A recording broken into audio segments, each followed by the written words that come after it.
We now come to the urgent question. Sorry, the statement, Andrew Mitchell. Thank you, Mr. Speaker. May I start by congratulating you, Mr. Speaker, on your very successful visit early last week to St Helena.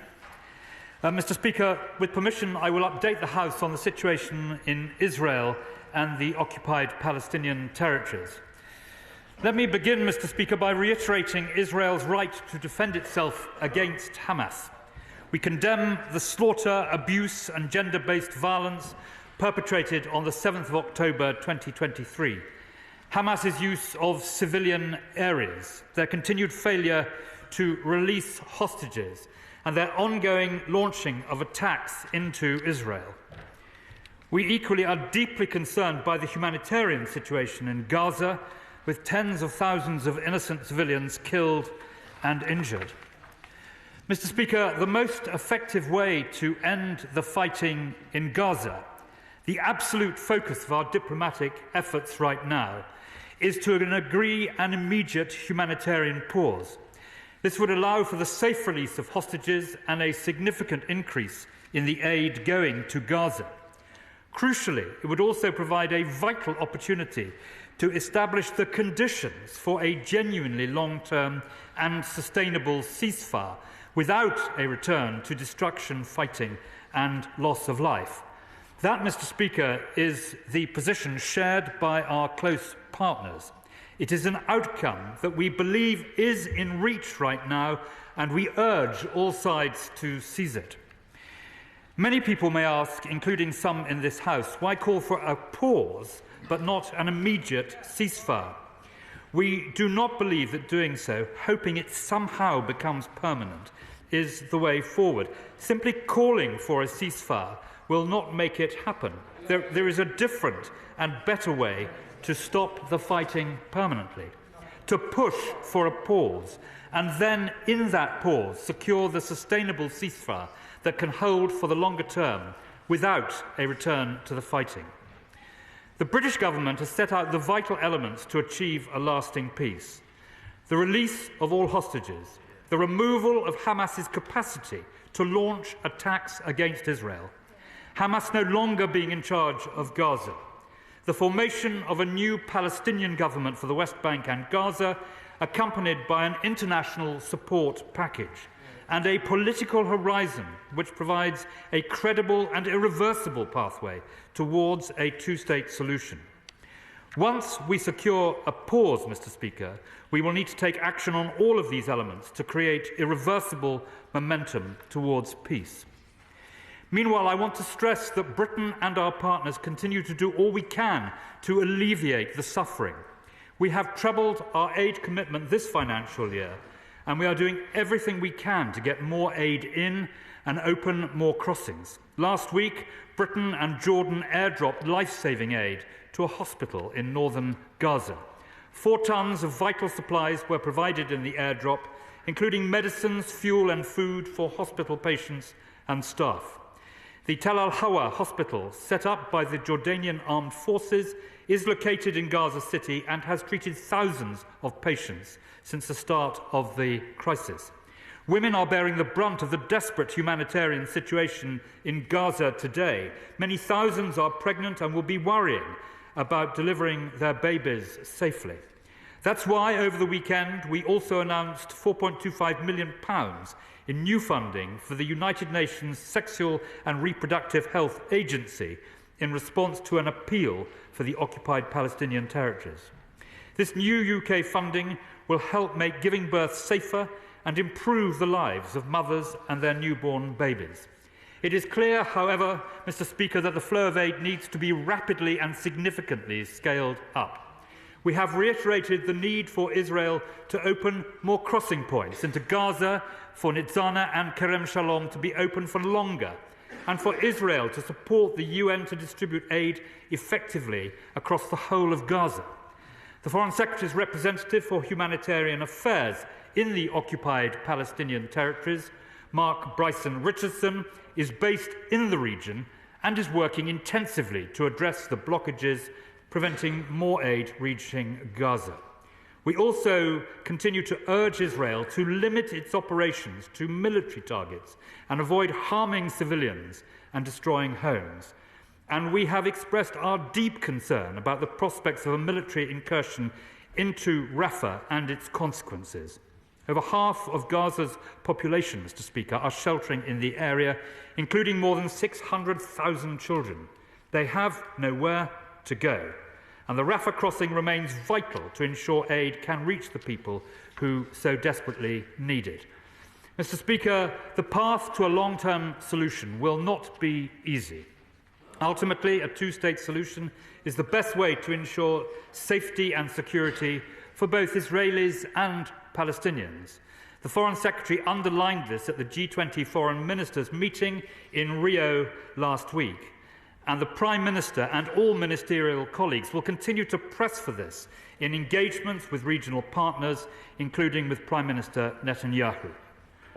We welcome the prospect of further normalisation agreements between Israel and Arab partners. We are committed to supporting their enduring success and to supporting efforts to ensure normalisation delivers benefits for the Palestinians as well. Our long-standing position remains that we will recognise a Palestinian state at a time that is most conducive to the peace process. The Palestinian Authority has an important long-term role to play and will need continued support from us and our partners, but it must also take concrete steps on reform. The Palestinian people need a technocratic and effective administration that can win the confidence of the people of Gaza. We stand ready, Mr. Speaker, to support the Palestinian Authority to achieve this aim, following the announcement of the Prime Minister and previous set of ministers' resignation yesterday. We also remain concerned about the situation in the West Bank and have taken action in response to extremist settler violence. Let me end, Mr. Speaker, by repeating our commitment to finding a lasting resolution to this conflict that ensures Israelis and Palestinians can live in the future with dignity and security. The goal of our diplomacy in the Middle East is to see an end to the fighting and to create a permanent peace based on a new political horizon for the region. We will continue working tirelessly to make this happen. We come to the Shadow Secretary of State, David Lammy. Well, Mr. Speaker, I thank the Minister for advance sight of his statement. But once again, I note with disappointment that given the current seriousness of the geopolitical environment, the Foreign Secretary is absent from scrutiny from members of all sides of this House. Since the Minister's last statement, it has been another month of intolerable civilian death, famine and disease in Gaza. Another month of hostage families in Israel living in anguish. Another month of worsening regional escalation. Another month of war that cannot and must not go on. Unlike the government, Labour has always been clear that Israel must comply with the ICJ's orders. The ICJ said Israel must take measures to ensure humanitarian access. But last week, the World Food Programme suspended its AIDS operations in northern Gaza. Médecins Sans Frontières said, "We no longer speak of a humanitarian scale-up, we speak of how to survive without even the bare minimum." And the Association of International Development Agencies tell me that visas for 100 humanitarian workers in Gaza and the West Bank have expired or are about to expire, Mr. Speaker, with no humanitarian visa renewals since the outbreak of this war, leaving humanitarian workers facing deportation when the Palestinian people need them most. Will the Minister tell the Israeli government that humanitarian visas must be renewed now, that aid into Gaza must flow unimpeded now, and that Israel must comply with all measures set out by the ICJ now? Mr. Speaker, it's with modesty that we debate Gaza in this House, because it is through diplomacy not debate in Westminster, that we will ultimately secure an end to this war. Over the weekend in Paris, there appears to have been progress. So can the Minister update the House on the deal for involving a truce in exchange for hostages? Can the Minister say whether he's optimistic that it will be achieved by Ramadan? We all fear the war continuing into Ramadan. And can he assure us that the government is being absolutely crystal clear to Israel that its threatened full offensive on Rafah must not go ahead? I hear the Minister when he says that simply calling for a ceasefire will not make one happen, but neither will calling for a pause, which confuses our shared desire for fighting to stop, not restart. So can I ask the Minister, in all good conscience, if he really disagrees with our goal, should there be an immediate humanitarian ceasefire now? Does he disagree that both sides should stop the fighting now? Does he disagree that all hostages should be released now? Does he disagree that we should be unimpeded aid flowing into Gaza now? Does he disagree that Britain should work with international partners to recognise the Palestinian state now? Or does he disagree that we should work together to establish a diplomatic process to deliver a two-state solution? I respect the Right Honourable Member opposite greatly, and I strongly suspect he agrees with every word of Labour's position. And I suspect the Foreign Secretary does as well. So can we speak together, as we have on Ukraine? Our words bring pressure and send a powerful signal that for once we can put the political games aside, meet as the government and the official opposition to agree a shared position so we can put out a statement calling for an immediate humanitarian ceasefire now. Minister. Well, I thank the Shadow Foreign Secretary for what he has said. I do have to say to him that in the House last week, in the debate, I set out at some length the government's position in the amendment which we tabled. Listening to him with great care today, I have to say that his position on behalf of the official opposition is incredibly close to what the government set out in the amendment last week. He asked me to set out clearly our position. Our position very clearly was set out in that amendment, and I am warmed by the fact that his position appears to be almost identical today. He asked what the position of the government is, and we've been very clear. We are trying to negotiate, and he asks me whether I agree with him, an immediate pause in order that we can get the hostages out and get incredibly badly needed aid in, leading to a sustainable ceasefire. He raises the position on humanitarian visas and humanitarian workers, and there is nothing between us on that. We are doing everything we can to advance that position. He asked me about the recent humanitarian entry position. I can tell him that on Sunday the 25th, 94 trucks got in, but on the 22nd of February, 220 trucks got in, 178 through Kerem Shalom and 42 through Rafah. That was the highest number since January the 17th. And those figures show that it is possible to get this vital humanitarian need in, and we must do everything we can to make sure that those higher levels continue. Finally, Mr. Speaker, he asked me about the hostage negotiations. There's been a great deal in the press over the weekend. He asks whether I am optimistic. The answer, Mr. Speaker, is that I am neither optimistic nor pessimistic, but I can tell him that the British government is doing everything it can to ensure that those negotiations are successful. Kit Malthouse. Thank you, Mr. Speaker. I'm sure the Minister agrees that it is profoundly in the British interest that there should be a properly functioning system of international rules and laws, and that the International Court of Justice is central to that system. So what concrete steps is the government taking to enforce its ruling with regard to this conflict? Not condemning or pressing or discussing, but enforcing the ruling. And in relation to the assault on Rafah, is it the Minister's view that an assault and the impact that will have on the civilians, and as he pointed out, the 600,000 children, that would be in line with the ruling of the International Criminal Court of Justice. Minister.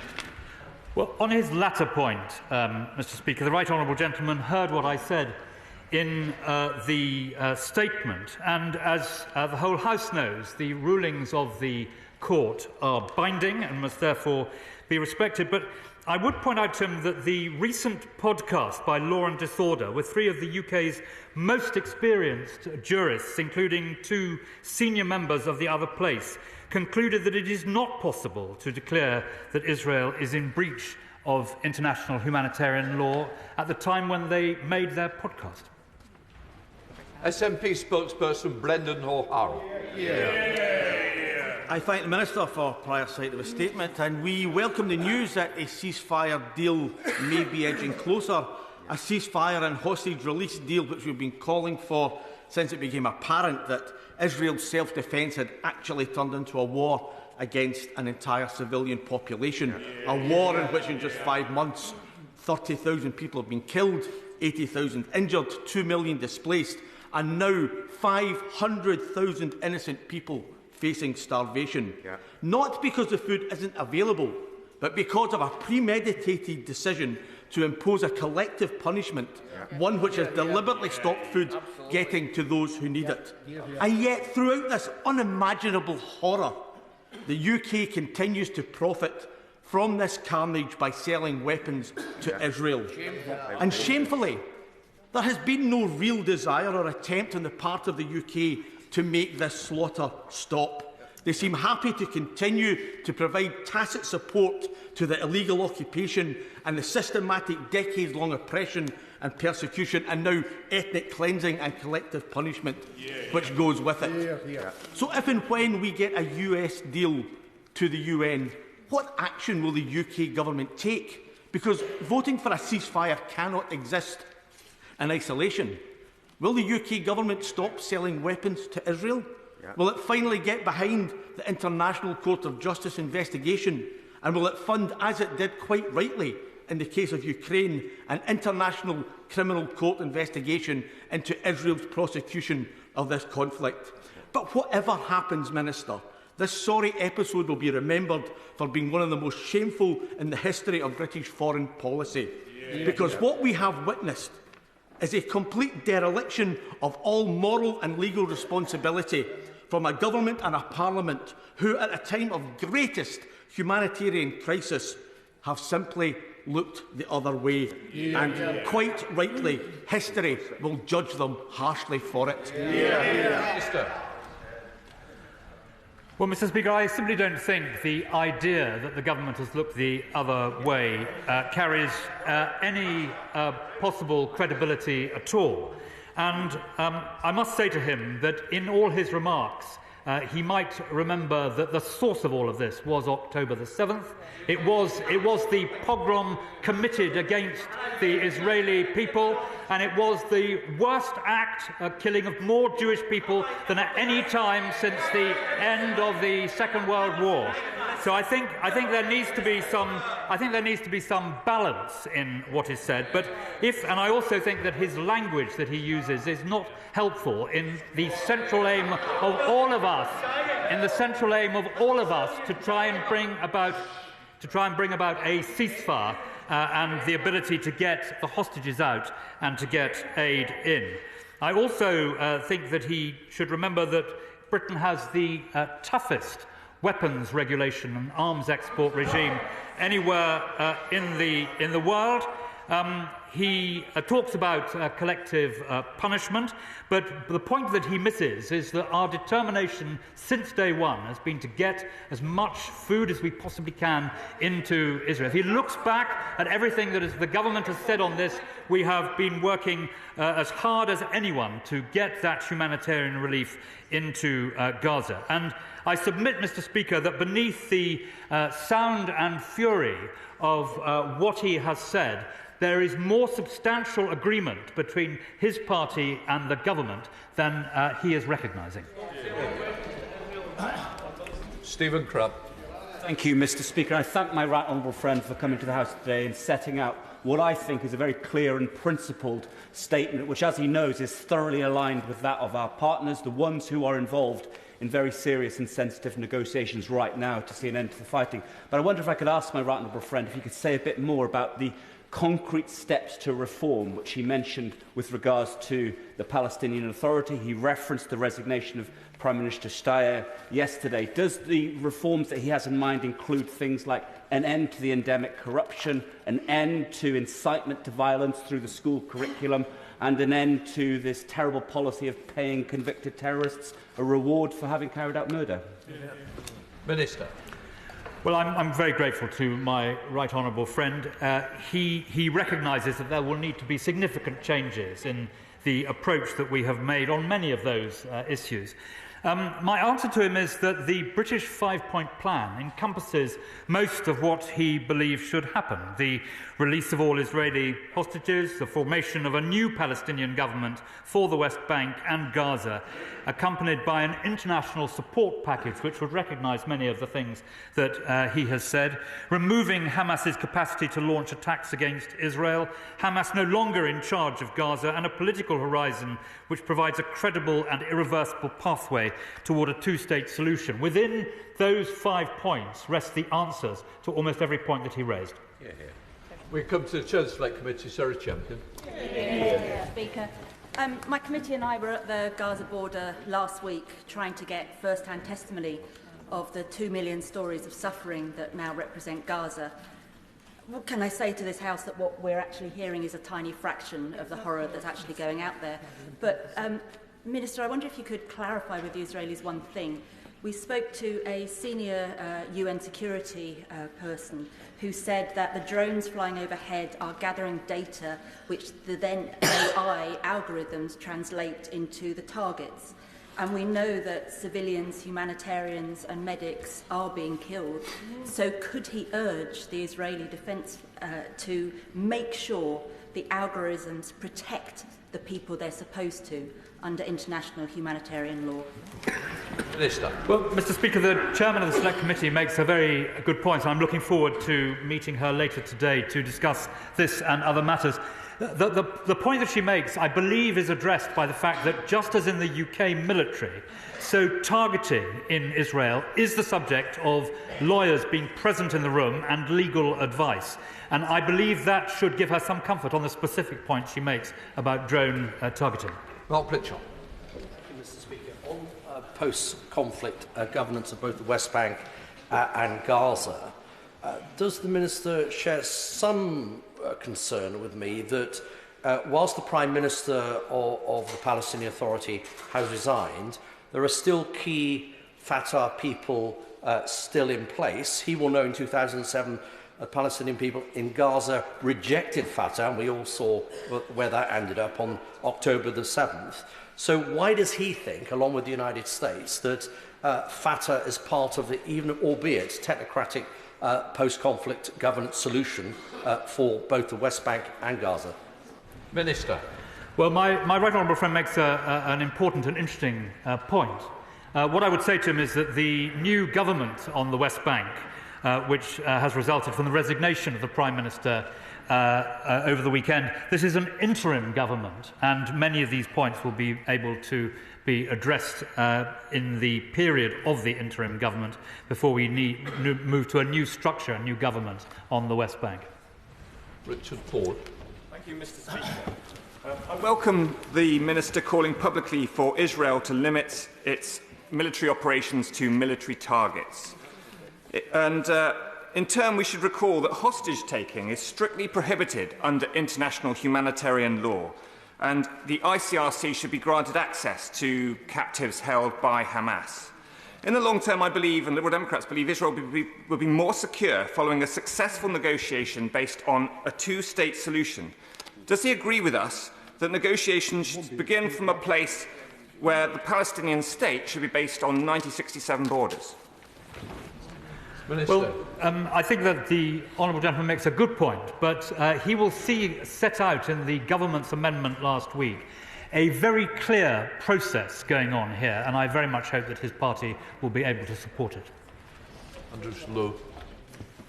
I know that the government is doing everything it can to get food in, but we are now getting increasing reports of malnourishment, even starvation of adults and children. So will the government just say to the Israelis that there really is no acceptable reason not to allow that food in now?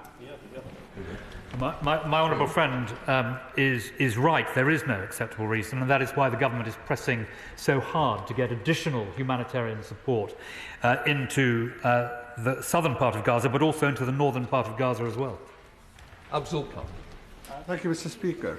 The Minister recently told the SNP spokesperson that there needs to be some balance, yet the word accountability seems to be missing from his statement. The UK government recognises the jurisdiction and independence of the ICJ, which is, of course, investigating the alleged war crimes and genocidal actions of the Israeli government in Gaza. Yep. As the champion of international law and human rights, will the Minister confirm his government recognises that Israel has an obligation to comply with the ICJ's ruling of 26th of January, and the UK will support the court's decision to issue an opinion examining the legality of the occupation? Minister. Well, on his first point, Mr. Speaker, we are very much in favour of accountability and transparency. It's at the heart of the reason why both parties actually have been strong supporters of the International Criminal Court, and he will be aware of the legal position which I set out a moment or two ago in respect of the rulings of the ICJ. Speaker, in attempting to build confidence for a humanitarian pause, we have to remember that the last time this was negotiated, Hamas broke it, rearmed and started firing again and stole the international aid that was going in to help those poor Palestinians. So what measures is my right honourable friend going to take to ensure that the preconditions of the release of hostages, that international aid actually gets to the people that need it and is not diverted by Hamas, and ensuring that Hamas respect such a humanitarian pause? Minister. My right honourable friend is correct in what he says, and he underlines the great difficulty of negotiating and agreeing a pause or a ceasefire with one of the parties being absolutely clear that they do not want one and wish to replicate the events that took place on October the 7th. That is the official position of Hamas. Abrahams. Thank you, Mr. Speaker. What's the Minister's assessment on the UK's abstention in last week's Security Council vote on the US and their position? Minister. Well, Mr. Speaker, we are working towards a further United Nations Security Council resolution. Britain is continuing, as it has from the start, to try and bring people together to the common position which I set out earlier this afternoon, and we will continue to do so in respect of future United Nations security resolutions whenever we can. Thank you, Mr. Speaker. Mr. Speaker, Hamas is a terrorist organisation full of rapists, murderers and repressors, and that cannot be overlooked at any time in these conversations. And the reality is that the Gaza area has had hundreds of millions of dollars and currency invested in it. Now, I really welcome my right honourable friend's statement and associate myself with everything in it, and he talks about how the rebuilding happens afterwards. So can I ask my right honourable friend to ensure that as part of that rebuilding is that the aid which will need to go in can be used effectively to make the area the prosperous area it could be when it's free from this tyranny of these terrorists? Minister. My right honourable friend sets out very well one of the key aspects of the five-point plan which Britain is doing everything we can to see implemented. Yes, thank you, Mr. Speaker. Just a few weeks ago, the Minister for Trade Policy told Westminster Hall in a debate on arms exports to Israel that we take our obligations in this space exceptionally seriously. As I have shown before, we have acted to change policy in relation to changing circumstances on the ground. The circumstances are tragic and brutal and crystal clear to anyone willing to see them. Gaza razed to the ground, civilians actively targeted, potentially using the very equipment that the UK is exporting to Israel. Over 12,000 children butchered, with the IDF busy taking selfies over the ruins and bodies.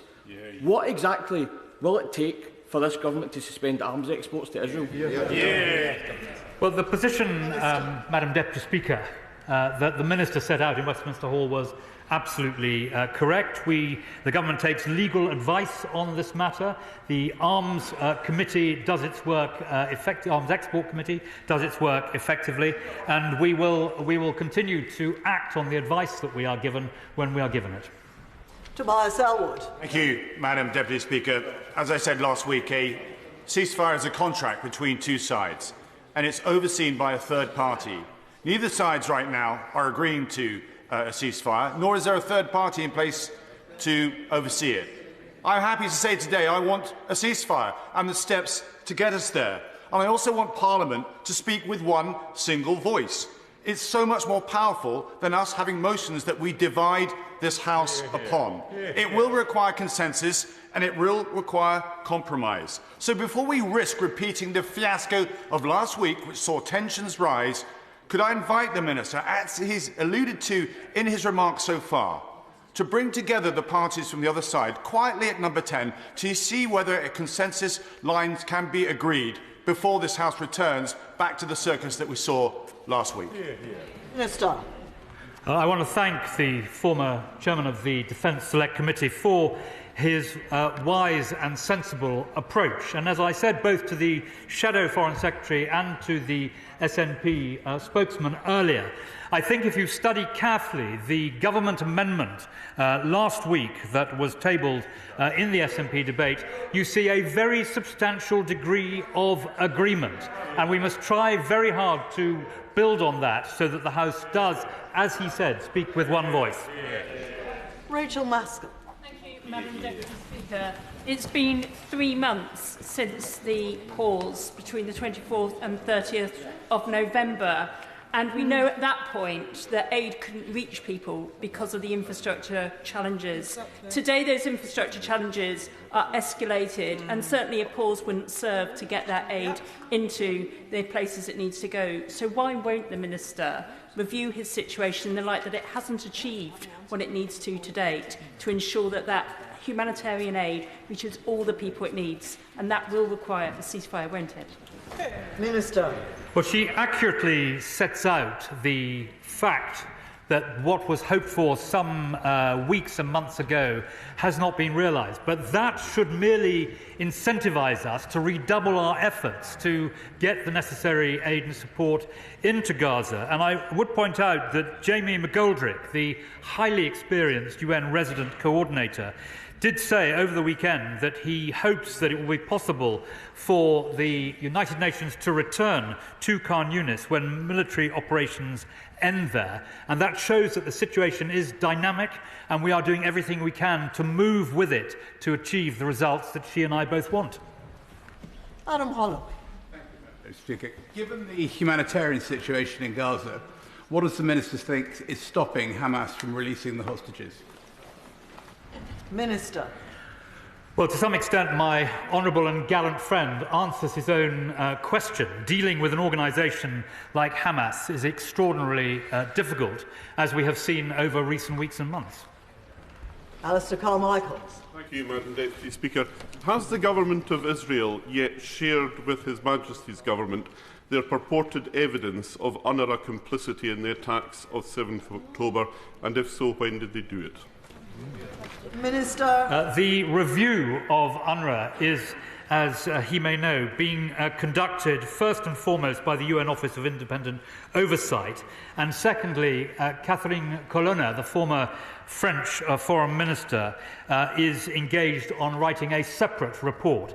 It is to both those two organisations that the evidence is required to be delivered. James Sunderland. Madam Speaker, few would deny Israel's right to self-defence, but the ongoing events in Gaza are difficult to stomach. Can the Minister please confirm to the House that everything possible is being done with our international partners to demand Israeli restraint? Yes, Madam Deputy Speaker. David Linden. Madam Speaker, the Minister makes great play on page 2 of his statement, saying we also announced £4.25 million in new funding for the United Nations Sexual and Reproductive Agency. in response to appeals from the OPTs. How can you compare that 4.25 million figure with the amount of money that UK companies are benefiting from in terms of arms sales that are slaughtering thousands of children? Minister. Well, as the honourable gentleman will know, we have tripled our aid into the occupied Palestinian territories. And while it may seem like a relatively small figure, we are careful guardians of British taxpayers' money, and we spend what we know we can do effectively. He will understand from the position that exists at the moment on the West Bank and indeed in Gaza the difficulty of making these subventions really count on the ground. But he will also understand the very great need for it. Raymond Shisti. Madam Deputy Speaker, can the Minister understand that some of us who are calling for an immediate ceasefire now are doing so with the backdrop of the horrific loss of innocent lives? 1,200 innocent Israelis, 29,000 Palestinians. And I ask this to the Minister, our previous strategy from November of getting hostages out and getting aid in to humanitarian pauses, and I supported that, has not worked. That's why we're advocating for a new strategy in that regard. And the world is looking at the United Kingdom to lead at the Security Council. So can the United Kingdom now lead and get that ceasefire, and as part of that motion, ensure that religious places of worship are protected? Because if that is not, then with regards to what we've seen before the storming of Al-Aqsa, then that would kick things off again. So please can we ensure immediate ceasefire, and as part of that Security Council resolution, all places of worship are protected, and certainly as we're coming into Ramadan, Passover and Easter. Minister. Well, Madam Deputy Speaker, you cannot will a ceasefire unless both the protagonists are willing to endorse it. And that is why Britain has argued consistently that the first thing to do is to get a humanitarian pause so that you can get the hostages out and humanitarian aid in, and build on that towards a ceasefire. That is the right thing to do in these circumstances. And as far as the next United Nations Security Council resolution is concerned, Madam Deputy Speaker, we are doing everything we can to ensure that we make the progress the House quite rightly wants to see. Lillian Greenwood. Thank you, Madam Deputy Speaker. We've heard details of the most appalling humanitarian situation in Rafah, with Palestinian civilians surviving on weeds and animal feed and even bird seed. Has the UK government sought or secured any assurance that Israel will not launch a ground invasion of Rafah? Minister. Well, the Honourable Lady will know that we are not in control of events. We have given our very strong advice and view, and the voice of this House will have been heard on that specific point which she makes. Anna Furr. Thank you, Madam Deputy Speaker. I thank the Minister for his statement, and I absolutely welcome that the UK is now promising more humanitarian support for women and girls who always bear the brunt in conflict situations around the world. So I welcome the funding of 4.25 million in new funding going to the United Nations Sexual and Reproductive Health Agency. But what are we doing to make sure that money gets out of that agency and actually down to the ground to help the thousands of women who he says are waiting to give birth? Minister. My honourable friend accurately identifies the need, and we are seeking through this small but vital amount of money to meet as much of that need as we practically can. And I can give her and the House this commitment that if there is in due course the opportunity to do more on this front, then we will certainly be doing it. Imran Hussain. Madam Deputy Speaker, whilst over 1 million people continue to starve, aid delivered to Gaza over this month fell by half compared to January. And whilst the Minister speaks about wanting to see more aid reach Gaza to alleviate the humanitarian nightmare that Palestinians face, he's clearly ignoring reports from Human Rights Watch that Israel is blocking aid to Gaza. This is in direct contravention of the ICJ's instructions for Israel to ensure the delivery of aid to Gaza. So does the Minister not see the huge flaw in arguing for more aid to Gaza at the same time as he refuses to endorse the ICJ's interim ruling, because it is the government's refusal to back one of the world's highest courts that has given the Israeli government the diplomatic cover they need to prevent aid reaching Gaza. Minister. The effort to get aid and supplies in through Rafah is one that is ongoing. He will be aware of the great difficulties there have been getting aid in through Rafah because of demonstrations there, because of bottlenecks and because of restrictions. And that is why Britain has been pushing for the largest number of entry points so that the aid which is available in the area can be got through those entry points to relieve people who are in the desperate need, which he so eloquently summed up. Greg Smith. Thank you, Madam Deputy Speaker. It goes without saying that aid is only of any use if it actually reaches the civilian population that needs it, and there is evidence that Hamas is misappropriating up to 60% of humanitarian aid entering Gaza, part of their long-term pattern of prioritising their fighters, abusing aid to produce rockets, and using construction materials to build hundreds of miles of terror tunnels for its activities. So, does my right honourable friend share my concern that Hamas is flagrantly disregarding the humanitarian needs of the civilian population in Gaza, and that there can be no peace and no two-state solution until they lose control of Gaza? Minister. But my honourable friend could not have put it better. There is absolutely no doubt whatsoever that Hamas do not care at all about the suffering and the humanitarian need that exists in Gaza, and at no point have shown any understanding of what is happening as a result of them using the population of Gaza as a human shield for their vile activities. Drew Hendry. Madam Deputy Speaker, will the UK continuing to sell arms to Israel result in fewer innocent civilians losing their lives in Gaza?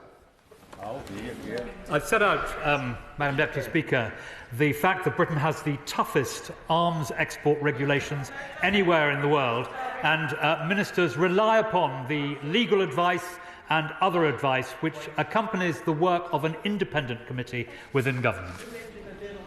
Richard Graham. Madam Deputy Speaker, the scale of the humanitarian disaster in Gaza is beyond words. Times journalist Aman Hellis reported Gaza was a place now with no schools, no jobs, no homes and no streets. And yet the United Nations is saying that the reduction in food trucks, February v January, is 50%. It's an average of 62 a day, apparently, compared to 500 a day before October. So can my right honourable friend share with us what progress has been made in the talks on a 6-week pause that would surely allow more aid to get in and more hostages out? Minister. Our determination, which he articulates absolutely accurately, is to get that pause to enable the hostages to be released and to get food in. And that is the absolute burden of the activities which we are taking. And in terms of, he asked for an update, as I mentioned to the House, the number of trucks getting into Gaza is patchy. On Sunday, 94 trucks got in, but on the 22nd of February, Madam Deputy Speaker, 220 trucks got in. That was the highest number since January the 17th. What the House can determine from these figures is that not enough aid is getting in, and we need a substantial increase in that number. And that is why the negotiations which we are pursuing are so important. Flores Ajalomi. Thank you, Madam Deputy Speaker. We are less than 2 weeks away from the start of Ramadan, and I think there is a general consensus that the ground offensive in Rafah would add to an already catastrophic situation and the Israeli operation in Gaza. And we are seeing over 30,000 people have died. There is nowhere else for civilians in Gaza to go to. So will the government actually listen and join me and my constituents and many other people to say that the only way we can stop this is to have an immediate ceasefire? Minister. Well, I have, Madam Deputy Speaker, explained to the House why calling for an immediate ceasefire won't make it happen. It is the events that go with the purpose of achieving a pause and then a ceasefire which commands the full attention of His Majesty's Government. Jeremy Corbyn. Thank you, Madam Deputy Speaker. The Minister is obviously extremely well aware of the ICJ judgment and the interim rulings that came with it. He'll also be aware that Israel has not adhered to the requirements made by the court. In that context, could he tell the House exactly what military aid has been sent to Israel, exactly what the nature of the military cooperation is, and will he assure the House that no more arms will be supplied to Israel until that judgment is adhered to? Minister. Well, as I set out to the House and to the Right Honourable Gentleman, the former leader of the Labour Party, these issues are governed by a rule of law in Britain, by the arrangements which I set out to honourable gentlemen on the SNP benches, and the government has no plans to deviate from those. Andy Slaughter. Thank you, Member. The weakness of the Minister's statement is that it makes his government a commentator rather than an actor on the situation in Gaza. If this House and our international partners speak with one voice in calling for an immediate ceasefire, it would carry more weight with the government of Israel. So if he accepts that the absence of a ceasefire has resulted in the deaths of tens of thousands and the horrific suffering of 2 million Palestinian civilians, doesn't he have a duty to call for a ceasefire now? And wouldn't that make the government's case stronger? Minister. Well, as I've set out, Madam Deputy Speaker, a ceasefire which collapses back into fighting within weeks is not in anyone's interest, and he suggests that the government is a spectator. Nothing could be further from the truth. If he looks at what the Foreign Secretary has been doing, he looks at the way Britain's humanitarian representative in the Gulf has been acting, he looks at all the discussions that have been going on in the region at the UN, he can see that Britain is right in the forefront of trying to achieve a humanitarian pause leading to a sustainable ceasefire, and that is what we will continue to do. Ms Savile Roberts. The Foreign Secretary has called for a stop to the fighting right now, but the Ministry of Defence signed a contract with arms manufacturer Elbit on the 17th of January. This is a company which reportedly supplies up to 85% of Israel's drones and land-based military equipment. Now, the Minister called for advice in looking at how arms are exported. Does he not agree that in the light of this, the UK's approach appears to be deeply hypocritical? What advice does he need to stop the sales of arms? Minister. Well, I don't agree with that, Madam Deputy Speaker, for the reasons which I hope I've set out very clearly to the House. Afzal Begum. Thank you, Madam Deputy Speaker. Only an immediate ceasefire can protect civilians and implement the ICJ's historic plausible genocide ruling. With Ramadan less than 15 days away, aid agencies are warning of the ground offensive in Rafah happening, which could be catastrophic for the 1.5 million people taking shelter there, including 600,000 children. If the government only calls for an immediate ceasefire if and when a full ground offensive in Rafah begins, what assessment has been made of whether the government will have upheld its own obligations under international law, particularly in relation to the ICJ's provisional measures, including measures around the prevention of genocide? Minister. Madam Deputy Speaker, I understand the passion with which the Honourable Lady speaks, but simply calling for an immediate ceasefire will not make it happen. The best chance to stop the fighting is for an agreement in the hostage negotiations, which we can then use as the opportunity to deliver a full and permanent ceasefire. Patrick Grady. Speaker, the Minister keeps referring to the government's amendment last week, but those are just words on bits of paper in the recycle bin. They could have been the resolution of this House, but the government chose not to give this House that choice. So what message? So instead, the resolution of this House is that there should be an immediate humanitarian ceasefire. So what message does it send to the UN Security Council and the wider international community if the government won't adopt the language that has been agreed by the democratic legislature to which it is accountable, i.e. this House of Commons? Minister. I think, Madam Deputy Speaker, that the honourable gentleman is rewriting history. What happened last week saw the Leader of the House, a member of the government, defending the rights of minority parties, in particular his, from this dispatch box. Jim Shannon. Thank you, Madam Deputy Speaker. Can I first of all thank the Minister very much for his statement and for his answers, which have been very helpful to everyone in this House. Will the Minister outline what progress has been made to attempt to reunite the Israeli hostages with their families? And further, what progress has been made to ensure that refugees who have to leave their homes can stay in family groups and will have access to food, water and also a semblance of education? Thank you very much, Madam Deputy Speaker. Minister. On his final point, we will continue to do everything we can in that respect. I'm very grateful to his comments about my answers being helpful to the whole of the House. He asks me about the hostages. He will have seen the newspaper reports over the weekend about the hostage negotiations. And while I can't comment in any detail on those negotiations, all of us are hoping that they will continue to make progress, ultimately to success. Matt Weston. Thank you, Madam Deputy Speaker. Clearly, the need for humanitarian aid is absolutely desperate. We're hearing reports that forced relocation up to 15 times for many people in Gaza, reduced to eating weeds and bird feed, healthcare reduced to medieval methods. Clearly, an immediate humanitarian ceasefire is required. Does he agree that the 500 vehicles a day need to be restored as a matter of urgency, and that we should also be looking to restore and support UNWRA? Minister. Madam Deputy Speaker, he is entirely right in saying that we need a massive increase in the number of trucks getting into Gaza. He will have seen that we've been working with the Jordanian armed forces. There was a drop of important humanitarian support last week, and we hope very much that there will be more.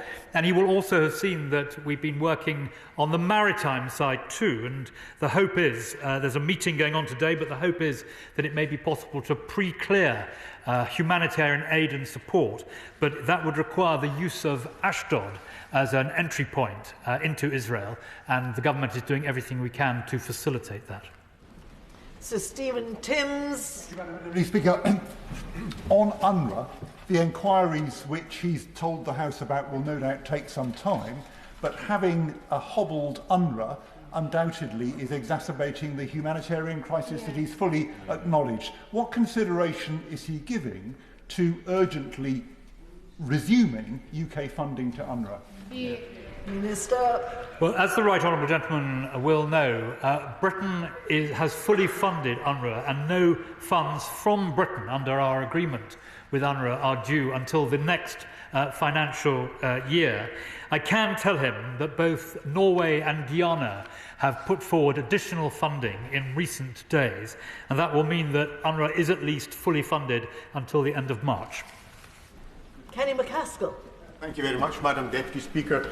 Development assistance for the occupied Palestinian territories had already reduced from £95 million in 2013 to £26 million in 2023 before the suspension of UNRWA funding.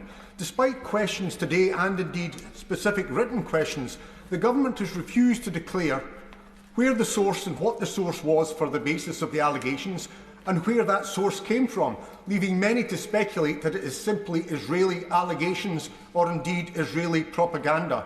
Other countries, including Ireland and Spain, are continuing to fund UNRWA.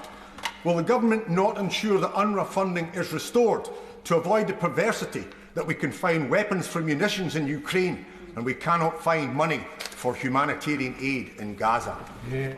Minister. Madam Deputy Speaker, he will know that we are waiting for the interim report, the forensic report into collusion, which the UN Office of Independent Oversight is preparing. It is right to wait for that report, and indeed Catherine Colonna's report as well. But as I explained to the Right Honourable Gentleman, British funding is up to date, and will be paused until we've seen those reports, but additional funding has been made available to UNRWA. And as the House will accept, UNRWA's logistical support, its warehouses, its vehicles, are essential to the distribution of aid within Gaza. Abina Bonasari. Thank you, Madam Deputy Speaker. I just want to follow up on the Minister's points on the UNRWA funding, where you said the Minister said we're up to date in terms of funding and is waiting on the report. Can you give us some assurances today that the government would commit to bringing back the funding and when the timescales may be on that? Well, the issue of British funding to UNRWA does not arise until we reach the next financial year, but it is only right that we should wait for these two reports, as I say, one from the UN Office of Independent Oversight, the other from the former French Foreign Minister, and we are seeking an interim report so that progress one way or the other can be made. Alan Dorrance. Thank you, Madam Deputy Speaker. Good afternoon. Madam Deputy Speaker, will the United Kingdom Government take the evidence of the collective punishment of Gaza with the dehumanisation of Palestinians in the occupied West Bank and come to the conclusion that the Israeli government is authorising an oppressive regime with the goal of the complete displacement of the Palestinian people? Minister. No, Madam Deputy Speaker. Mike Amesbury. Thank you, Madam Deputy Speaker. I'd make a plea to the Minister to go one step further and join that chorus now, including our allies in Australia, Canada and New Zealand, and call for that immediate humanitarian ceasefire now. It will send a powerful message. Well, I have explained to the House, Madam Deputy Speaker, that no matter how desirable it might be to achieve an immediate ceasefire, just calling for one and willing it will not make it happen. And that is why the British Government has set out very clearly, along with our allies, what are the necessary steps to reach the conclusion that the whole House would devoutly like to see. Wendy Chamberlain. Madam Deputy Speaker, returning to the recent ICJ ruling, as I understand it, one of the problems is that no country has ever responded to a call for preemptive steps when the court has made such a ruling.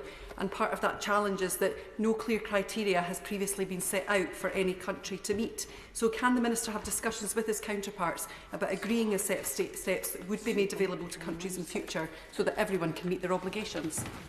Minister. Well, she makes an interesting theoretical legal point, and I suggest that those discussions might go on usefully between theorists and lawyers.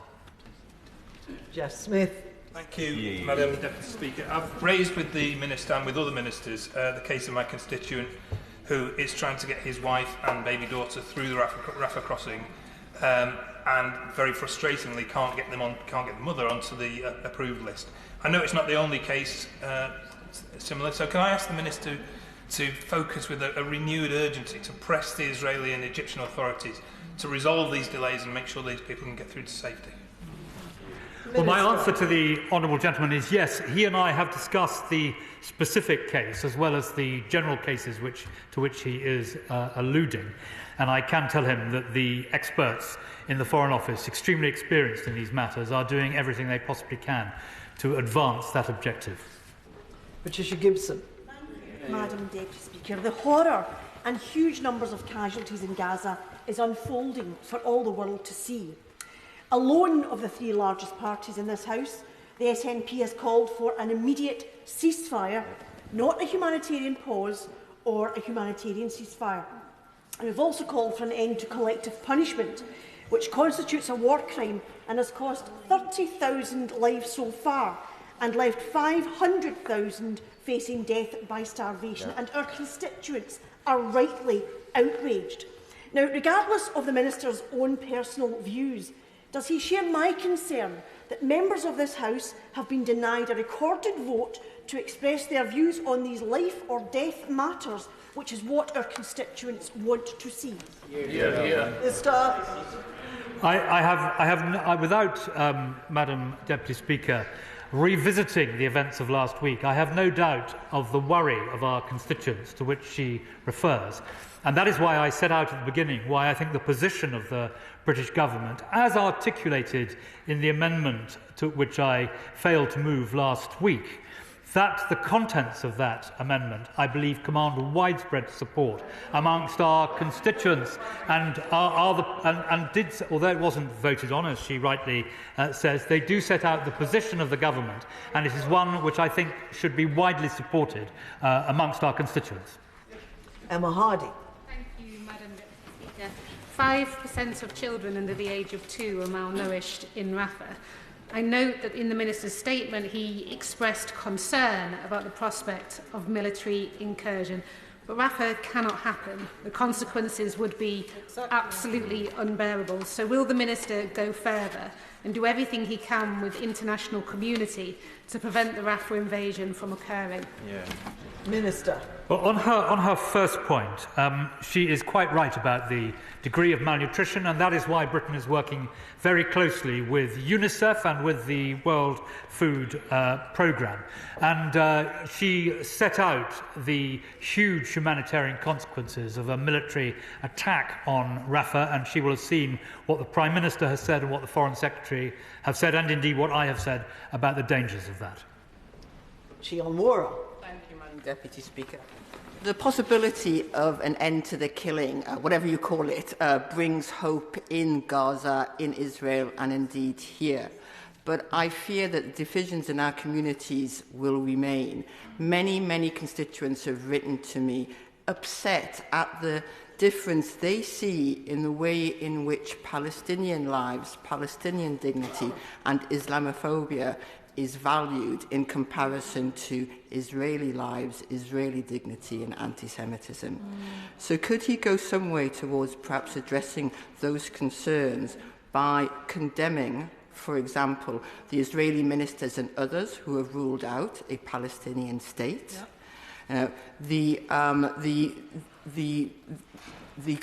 condemning the occupation as well as settler violence, and condemning the Israeli soldiers who film themselves posing on the bicycles of dead Gazan children or rifling through the clothes of dead Gazan women. Minister.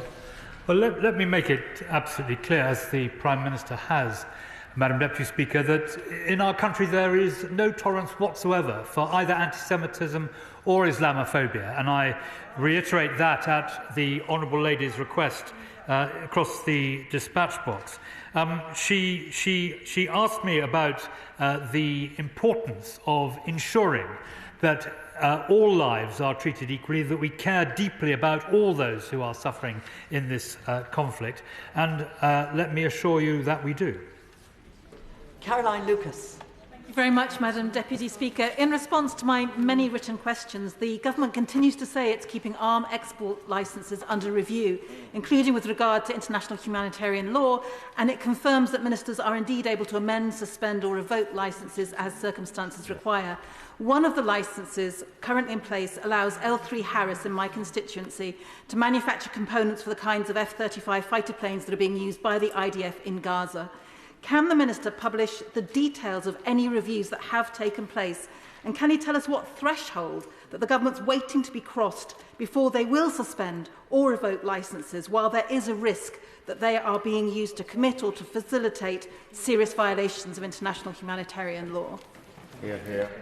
Well, I will look into the burden of what she has said, and if she tables today a written ministerial question on precisely that point, then I will give her the government's answer.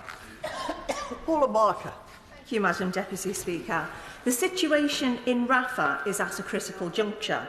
Disease and famine are setting in, and millions of Palestinians have nowhere else to go after being told by the Israeli government to move south for their own safety, the very place the Israeli government is now threatening military action. So far, the Israeli government has remained belligerent in the face of international pressure to show restraint. Beyond the words of advice, and to quote the Minister, express deep concern, what will be the response from the British government if Israel decides to launch a ground offensive in Rafah? Minister. Well, the Honourable Lady asked me a theoretical question. What I can tell her is that the British government is working together with our allies through the United Nations, our friends and contacts throughout the region, to advance the situation in the way I set out in my statement, to try and ensure that there is a humanitarian pause which enables us to get the hostages out and to get aid and humanitarian relief in, leading to a sustained ceasefire.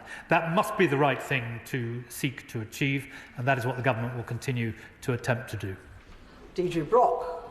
Deputy Speaker, it's been suggested that if what Israel has done in Gaza becomes the accepted standard of self-defence, a core principle that is meant to protect us all and is at the core of the international world order on which democracies are founded, is greatly undermined. How does the Minister respond to that? Minister. This is an unprecedented set of calamities that have taken place. I reiterate that Israel has the absolute right of self-defence, but must remain within international humanitarian law.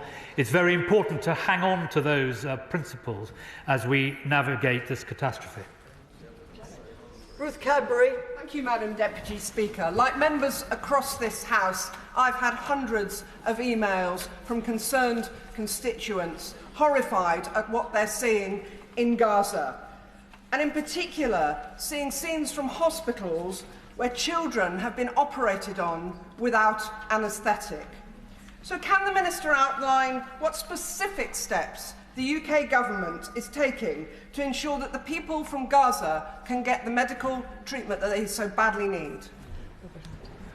Well, we are acting at every level to achieve the results that she and I both want, both in terms of the work we're doing internationally in the region to try and facilitate the entry of medicines, by ourselves working with the Jordanian government to make airdrops which include medical equipment, by supporting medical charities, some of which are based in Gaza.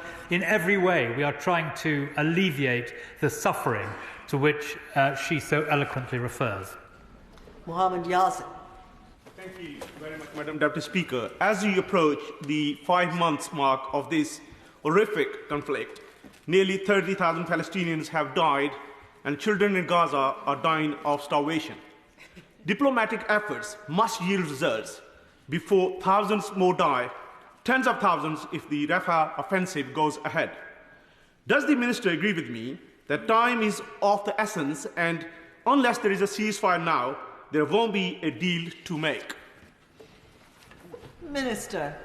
The statement which the honourable gentleman makes, the question he asks me, underlines the importance of the international community and Britain working with our allies to double and redouble our efforts to make sure we reach the situation which I have set out on a number of occasions before the House this afternoon.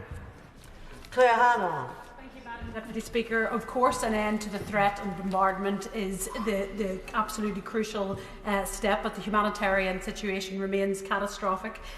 What specific assessment have UK officials made of the allegations made about UN Refugee and Works Agency with a view to properly funding that organisation, whose infrastructure and capacity is absolutely crucial to meeting the basic everyday needs of hundreds of thousands of innocent men, women and children? Minister. Well, the Honourable Lady underlines the centrality of UNRWA in Gaza. It is that UNRWA has the necessary assets which are essential for the delivery of aid and humanitarian relief. And that is why we are urging on the UN Office of Independent Oversight to produce an interim report which looks into the collusion that allegedly took place. As soon as we have that report, along with the report from the French former Foreign Minister, we will be able to make the necessary dispositions, not only about UNRWA, but how we get essential aid and support into Gaza once we have seen the report from the UN. Sir Oliver Heald. My right honourable friend will be aware that the taking of hostages, particularly civilian hostages, is considered an abomination, and it is something which is a war crime. Does my right honourable friend agree with me that one of the things that is driving the Israelis on is a desperate desire to get their people home. And does he agree with me that anything that can be done diplomatically to try to make that happen, to get those hostages back, would be something that would really help the effort for peace? My right honourable and learned friend is absolutely right. The taking of hostages is an abomination, as he set out. Now, that is why we are doing everything we can to make sure that the hostages are released, including the 2 British hostages and others too with a very close connection with the United Kingdom. He will have seen the reports both from Paris and from Qatar over the weekend, which indicate how every sinew is being bent to try and get the hostages back. Order. I detected some unrest on the benches over there when I called the Right Honourable Gentleman. The Right Honourable Gentleman has been here for the whole of the statement, and if he chose to come in at this point and I gave him permission to do so, there is absolutely nothing wrong with that. Let us just make certain that we adhere properly to the rules, as members know that I will. Tim Farron. Thank you, Madam Deputy Speaker. As we seek to tackle the rise in racism of all kinds, that evil of racism of every different sort in our communities in response to the tragedy unfolding Israel and Gaza, isn't it vital that we distinguish between the awfulness of the Netanyahu regime and their outrageous actions on the one hand, and the decency of the Israeli people and the right of Israel to exist on the other? My right honourable friend, the member for Kingston and Surbiton, yesterday met with Yair Lapid, leader of Yesh Atid, the Liberal Party of Israel, the former and I hope future Prime Minister of Israel, who supports a 2-state solution and desires peace. Is the government keeping in close contact with Israeli opposition leaders who seek a peaceful resolution? Minister. Well, the honourable gentleman will have seen that the Foreign Secretary has recently been in Israel. So have many other members of the government, including the Attorney General. And we have a close relationship with many people across the political spectrum in Israel. And he will also be aware, Madam Deputy Speaker, that Israel is a rumbustious democracy in a region where there aren't really many democracies, and there are divergences of view among senior people in Israel, and that is reflected in what we hear from Israel today. Margaret Greenwood.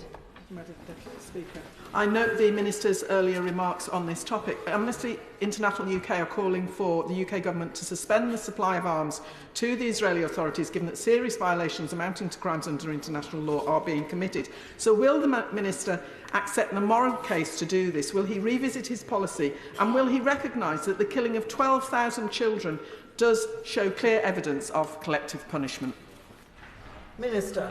The point that she makes in the earlier part of her question underlines the fact that these issues should not be resolved at the whim of ministers, but through the Arms Export Committee, which is both independent and legally advised, and it is to them, the toughest regime in the world, it is to them that we should look ministers should look for guidance, and that is what we do. Christine Jardine. Thank you very much, Madam Deputy Speaker. I think it's clear today, and I would hope that the Minister would agree with this, that the consensus in this House is that we want an end to the horror that we are seeing in Gaza and to the misery of the Israeli families who are missing those taken hostage. The Minister has made a great deal about the fact that a humanitarian pause is all that can be achieved, but that it can be a route to a ceasefire. We are hearing promising noises coming from the talks that there may actually be a pause in hostilities. And while that's not enough, can the Minister assure us that our government will do everything it can to reflect the will of this place and the people we represent in pursuing an end to the horror in Gaza and the establishment long-term of a 2-state solution within the Middle East? Minister. Yes, I can say that to the Honourable Lady. And the point that she makes underlines, I think, the degree of agreement rather than disagreement that exists across this House. If I may just make one point to her, she says that the government believes that a pause is all that can be achieved.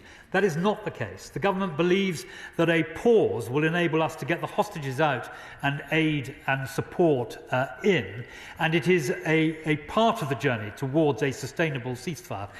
So it is certainly not all that we believe that can be achieved, but we believe that it is necessary to achieve it to meet the other achievements we want to see. Sultan. Thank you, Madam Deputy Speaker. This weekend it was reported that the government is finally starting to withdraw support for the Israeli military, suspending assistance for Israeli F-35 fighter jets and helicopters at RAF Akrotiri in Cyprus, and cancelling a planned joint exercise over the Negev desert. But British-made arms are still being sold to the Israeli military, including parts for F-35 jets. So first, can the Minister tell the House on what basis the government has suspended the aforementioned military assistance? And second, and related to this, will he heed the call from UN experts on Friday who said that arms exports to Israel must be immediately suspended in light of the ICJ ruling on Israel's plausible violation of the Genocide Convention? Minister. Well, Madam Deputy Speaker, I've not only set out the principles by which Britain addresses the issue of arms exports, but also the practice of what we are doing in this situation. And I'm afraid I have nothing to add to what I have already said on that matter. Peter Grant. Thank you, Madam Deputy Speaker. The Minister has quite rightly reminded us that as a matter of international humanitarian law, Israel has the right to defend itself against any aggressor. He also pointed out that that right must be exercised in compliance with international humanitarian law. So can I ask him to clarify the government's understanding of two of those specific conditions? Can he confirm that self-defence cannot justify attacks on a civilian population who pose no threat to anybody? And can he also confirm that self-defence does not apply to military action which is clearly disproportionate or indeed, as President Biden said last week, over the top? Minister. Well, I think in respect of both his two latter questions, the position is covered by what I have made clear from the start of the statement, that Israel does indeed have the right of self-defence under international law, but it must be conducted within international humanitarian law. And I think it is that context, which I have repeatedly reiterated, which answers his second two questions. Rachel Hopkins. Thank you, Madam Deputy Speaker. Yesterday, the UN reported that very little humanitarian aid has entered Gaza this month, and indeed, we've mentioned it's reduced by 50% compared to January. The Commissioner-General said that the obstacles to aid getting in was a lack of political will, regular closing of the two crossing points, as well as insecurity due to military operations and the collapse of civil order. So with increasing hunger and disease in Gaza, why doesn't the Minister agree with me and my constituents that we need an immediate humanitarian ceasefire? Or is that too a lack of political will of his government? Well, we are working, Madam Deputy Speaker, towards precisely that, a humanitarian pause upon which we can build. But in terms of getting extra food and support in, she will have seen that we've been working closely with Jordan. These convoys have left the Jordan border, working with the World Food Programme. We are doing everything we can, using our taxpayers' money, using our humanitarian expertise to drive forward the common aim which she and I both wish to achieve. Alan Brown. Thank you, Madam Deputy Speaker. Arms sales from Netherlands to Israel has been halted after the court in the Netherlands found it's a clear risk that components were used to commit or facilitate serious violations of international humanitarian law, and the court also highlighted evidence of Israeli deliberate, disproportionate and indiscriminate attacks, failure to warn civilians and incriminating statements made by Israeli commanders and soldiers. Now, given that clear court ruling, doesn't that make a nonsense of the Minister's claim that the UK has got the toughest arms export licence control in the world? And isn't it the case that if the UK doesn't stop selling arms to Israel, then that's also going to be complicit in breaches of humanitarian law? Well, I don't agree with that analysis, and I think you have to look at the small print of the way in which our arms export restrictions and operations operate in order to see that is not the case. But I have set out very clearly, Madam Deputy Speaker, the way in which the arms export regime works. And I'm afraid I have nothing to add to what I said earlier in that respect. Neil Coyle. Madam Speaker, Palestinians desperately need aid, so which organisations is the government working with to replace the humanitarian efforts of the UN Relief and Works Agency whilst it's unfunded, and especially if there is a ceasefire or pause? And can you assure the House that not a penny of UK funding is still reaching the hands of the terrorists who committed the October atrocities and who still hold 134 hostages? Minister. Well, Madam Deputy Speaker, UNRWA is not unfunded. As I set out, Britain has funded it until we get to the next financial year, and I set out how other countries were also producing the necessary funding. He asks who else we work with. Apart from UNRWA, we work with UNICEF, we work with the World Food Programme, we work with the Egyptian Red Cross very closely, as I saw in my relatively recent visit to Cairo. And we continue to explore every possible way, not just through UNRWA, of getting aid and support into Gaza. Stephen Farry.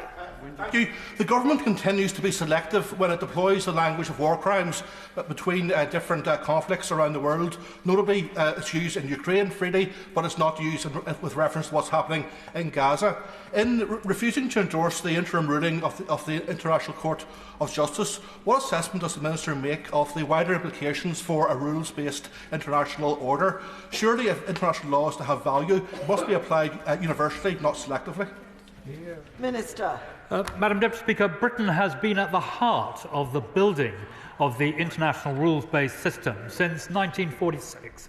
So I really think that he should give credit to that. And when it comes to the different conflicts to which he alludes, the British government has an absolutely uniform way of supporting international humanitarian law, supporting the rules of war, and doing everything we can to stand up for the international rules-based system.